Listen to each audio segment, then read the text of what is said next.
कार्य किसे कहते हैं? किसी वस्तु पर लगने वाला बल तथा बल की दिशा में वस्तु का विस्थापन के गुणनफल को कार्य कहते हैं।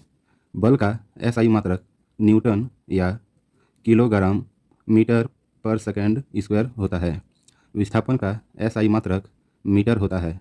जब बल और विस्थापन का एसआई मात्रक को गुणा किया जाता है तो कार्य का एसआई मात्रक न्यूटन मीटर होता है, या कार्य का दूसरा एसआई मात्रक जूल या किलोग्राम मीटर स्क्वायर पर सेकंड स्क्वायर होता है।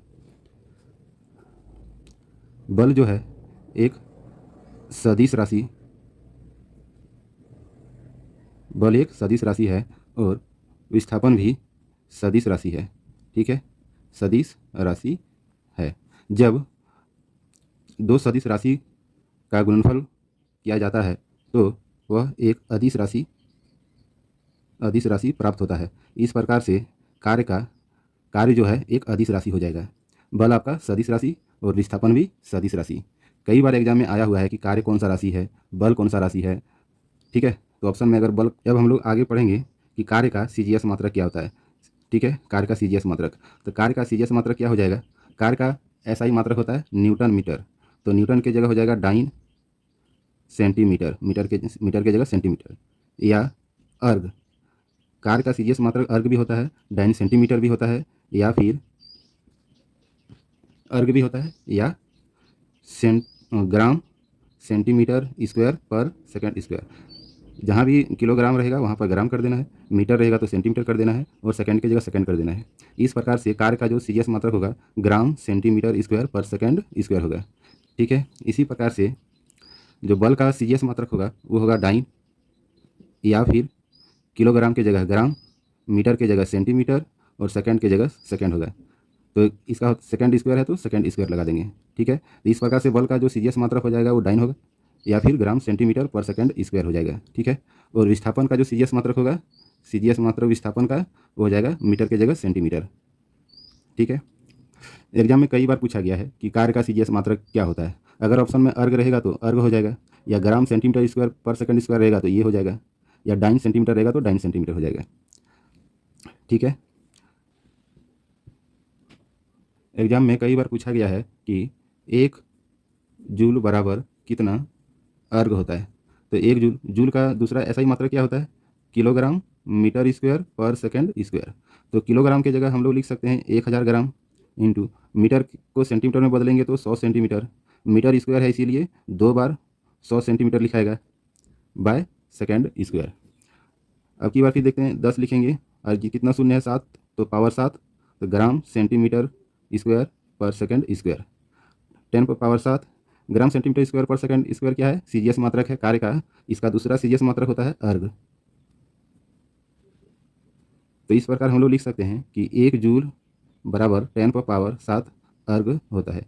ये कई बार पूछा गया है कि 1 जूल बराबर कितना अर्ग होता है, तो 10 पर पावर 7 अर्ग। इसे आप याद कर लीजिए, नहीं तो आप ऐसे भी निकाल सकते हैं। दूसरा पूछा जाता है कि 1 न्यूटन बराबर कितना डाइन होता है। तो न्यूटन की जगह हम लोग लिख सकते हैं किलोग्राम मीटर पर सेकंड स्क्वायर। तो किलोग्राम को ग्राम में अगर लिखेंगे कितना हो जाएगा? 1000 ग्राम, इंटू मीटर को सेंटीमीटर में लिखेंगे तो 1 मीटर में 100 सेंटीमीटर होता है, बाय सेकंड का स्क्वायर। तो 10 पर पावर कितना हो जाएगा? 5 शून्य है तो 5 ग्राम सेंटीमीटर पर सेकंड स्क्वायर। तो 10 पर पावर 5 ग्राम सेंटीमीटर पर सेकंड स्क्वायर किसका सीजीएस मात्रक होता है? बल का। इसका दूसरा सीजीएस मात्रक क्या होता है? डाइन। इस प्रकार से 1 न्यूटन बराबर बोल सकते हैं 10 पर पावर 5 डाइन होता है। ये भी एग्जाम में कई बार पूछा गया है, इसको याद कर लीजिएगा, या फिर ऐसे भी निकाल सकते हैं।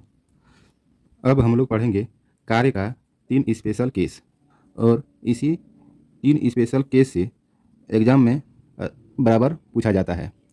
3 स्पेशल केस में पहला क्या है कि कार्य कब जीरो होगा, दूसरा है कार्य कब धनात्मक होगा, कार्य कब ऋणात्मक होगा। ठीक है, इसी तीनों से बराबर पूछा जाता है। जो दैनिक जीवन में हम लोग जो भी कुछ काम करते हैं उससे रिलेटेड जो भी प्रश्न बनता है इसी 3 स्पेशल केस से बनता है। ठीक है, तो यानी कि कार्य का मान जीरो कब होगा, धनात्मक कब होगा और ऋणात्मक कब होगा। अब देखिए, अगर किसी वस्तु पर लगाया गया बल की दिशा और वस्तु के विस्थापन के बीच अगर थीटा डिग्री का कोण बनता है उस समय कार्य बराबर होता है F × d cos थीटा। ठीक है, अब यहाँ पर देखिए, अगर किसी वस्तु पर लगाया गया बल की दिशा और वस्तु के विस्थापन की दिशा समान हो, ठीक है, तो उस समय जो थीटा बराबर होगा वो 0 डिग्री होगा और कॉस 0 डिग्री का मान 1 होता है, ठीक है। जब कॉस 0 डिग्री का मान 1 होता है उस समय कार्य धनात्मक होता है और अधिकतम भी होता है। पूछा जाता है कि कार्य कब अधिकतम होगा, ठीक है, तो ऑप्शन में अगर एंगल रहेगा 0 डिग्री, 30 डिग्री, 90 डिग्री, 180 डिग्री, तो कार्य अधिकतम कब होगा, जब थीटा का मान 0 डिग्री होगा। या फिर ऑप्शन में ऐसे भी हो सकता है कि जब वस्तु पर लगने वाला बल और विस्थापन की दिशा समान हो तो उस समय कार्य अधिकतम होगा। क्या होगा, जब वस्तु पर लगने वाला बल की दिशा और विस्थापन की दिशा समान हो, एक ही दिशा में हो, उस समय कार्य अधिकतम होगा या फिर 0 डिग्री होगा। जो रहेगा ऑप्शन में वही आपका आंसर हो जाएगा। दूसरा केस बनता है, किसी वस्तु पर लगने वाला बल की दिशा, ठीक है, बल अगर इस डायरेक्शन में लग रहा है और वस्तु का विस्थापन लंबवत हो तो बल और विस्थापन के बीच 90 डिग्री का कोण बनता है, यानी थीटा बराबर 90 डिग्री। उस समय कॉस 90 डिग्री का मान क्या हो जाएगा, 0, तो उस समय कार्य जो होगा 0 होगा, ठीक है।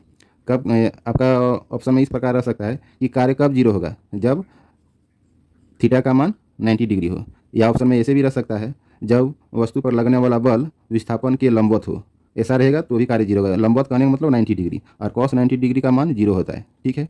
अब जैसे कि ऋणात्मक कब होगा, कार्य ऋणात्मक कब होगा, जब किसी वस्तु पर लगाया गया बल की दिशा और वस्तु का विस्थापन, ठीक है, वस्तु का विस्थापन अगर इसका अपोजिट डायरेक्शन में हो रहा हो तो उस समय कार्य क्या होगा, नेगेटिव होगा, ऋणात्मक होगा। क्यों, ये है बल की दिशा, ये है विस्थापन की दिशा इधर, तो इस समय जो कोण बनेगा 180 डिग्री बनेगा और कॉस 180 डिग्री का मान होता है -1, ठीक है, तो क्या हो जाएगा, ऋणात्मक हो जाएगा।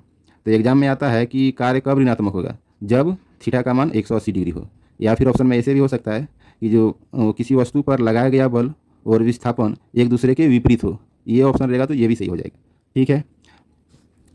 अब जैसे हम लोग पढ़ चुके हैं कि कार्य बराबर क्या होता है, F/d, ठीक, या फिर कॉस थीटा भी लगा सकते हैं जब अलग अलग डायरेक्शन में रहेगा। ये तो हो गया थीटा, जब एंगल का मान बदलेगा तब क्या क्या होगा, अगर 0 डिग्री होगा, ठीक है, अगर ये 0 डिग्री होगा तो उस समय क्या होगा, कार्य अधिकतम होगा। अगर 90 डिग्री होगा तो 0 होगा, अगर 180 डिग्री होगा तो ये माइनस होगा। या फिर ऐसे बोल सकते हैं, जब किसी वस्तु पर लगाया गया बल विस्थापन के लंबवत होगा तो कार्य 0 होगा, या वस्तु पर लगाया गया बल विस्थापन की दिशा में होगा तो कार्य अधिकतम होगा, धनात्मक होगा, ठीक है। जब किसी वस्तु पर लगाया गया बल और विस्थापन की दिशा एक दूसरे के विपरीत हो तो उस समय 180 डिग्री का कोण बनेगा, ठीक है, तो उस समय कार्य ऋणात्मक होगा। अब देखिए और कभी और भी ऐसा कोई पॉइंट है जहाँ पर कार्य शून्य हो सकता है, 0 हो सकता है कब, जब आपका विस्थापन ये है 0 हो जाए। विस्थापन कब 0 होगा, जैसे आप किसी वस्तु पर अगर बल लगा रहे हैं, बल लगाने के बाद भी अगर उसमें विस्थापन में कोई परिवर्तन नहीं हो रहा है तो कार्य 0 होगा। जैसे एग्जाम्पल लेते हैं, एक आदमी क्या है, एक आदमी माथा पर बोझ लेके कुछ वस्तु लेके खड़ा है, ठीक है। अब खड़ा है तो ठीक से कि जब उठा के रखा है कोई सामान तो उसको तो बल लग रहा है, लेकिन उसका विस्थापन क्या हो गया, कुछ दूरी तय नहीं किया है तो विस्थापन हो गया 0, तो कार्य भी हो जाएगा 0, ठीक है। और भी कुछ कुछ ऐसा उदाहरण है जहाँ से क्वेश्चन पूछा जाता है कि अगर कोई वस्तु घूर्णन कर रहा है तो उस समय कार्य क्या होगा, जब कोई वस्तु घूर्णन कर रहा है एक पॉइंट पर तो उसमें कोई डिस्प्लेसमेंट नहीं होगा तो d बराबर हो जाएगा 0, तो कार्य भी हो जाएगा 0, ठीक है। एक वस्तु वृत्ताकार पथ पर घूम रही है उस समय कार्य क्या होगा, उस समय भी कार्य जो होगा 0 होगा। कैसे, जब भी कोई वस्तु वृत्ताकार पथ पर घूमती है तो उस समय सेंटर की ओर एक बल लगता है जिसे हम लोग बोलते हैं अभिकेंद्र बल, ठीक है, जिसके कारण वह वृत्ताकार पथ पर घूम रही है। जो वस्तु घूम रही है अगर इस सेंटर की ओर बल नहीं लगता है तो इसका वस्तु का दिशा कैसे होता है, ऐसे, तो उस समय क्या बनेगा, 90 डिग्री का कोण बनेगा। जब 90 डिग्री का कोण बनेगा तो उस समय क्या हो जाएगा, कार्य 0 हो जाएगा, क्योंकि जब भी cos 90 डिग्री का मान 0 होता है इसलिए कार्य भी 0 हो जाएगा, ठीक है। अब जैसे एक आदमी एक ट्रॉली को 10 न्यूटन बल लगा के धकेल रहा है और 10 मीटर दूरी विस्थापित कर देता है, तो धकेल रहा है जिस डायरेक्शन में बल लगा रहा है, धकेल रहा है, तो ट्रॉली का विस्थापन भी इसी दिशा में हो रहा है, उस समय कार्य क्या हो जाएगा, धनात्मक हो जाएगा। वीडियो अगर अच्छा लगा हो तो चैनल को सब्सक्राइब करें, लाइक करें और इसी प्रकार का वीडियो पाने के लिए थैंक यू।